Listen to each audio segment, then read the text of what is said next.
In this video, I'm gonna guide you through how to send your link on Monopoly Go. If you want to send an invitation link and add friends on Monopoly Go, then here's how you can do it. First, open your Monopoly Go application and make sure that you're logged into your account.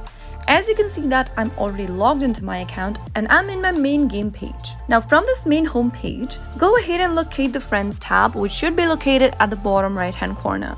Tap on it and then in the pop-up, tap on the invite button at the bottom right hand corner. You'll be able to see two options in the display. You can either choose the second option, which shows the Facebook Messenger icon, and tap on the invite button to invite your friends via Facebook. Select the contact of your friends you want to invite into the game and tap the send button right next to their name.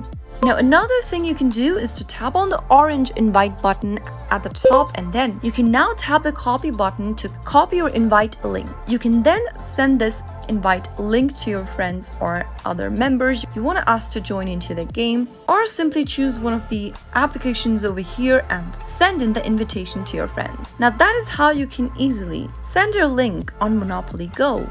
If you found the video to be helpful, go ahead and give us a thumbs up. Don't forget to subscribe to the channel by hitting the subscribe button. Also press the notification bell so that you'll never miss another upcoming upload from us. I'll see you soon with another tutorial video. Goodbye till then.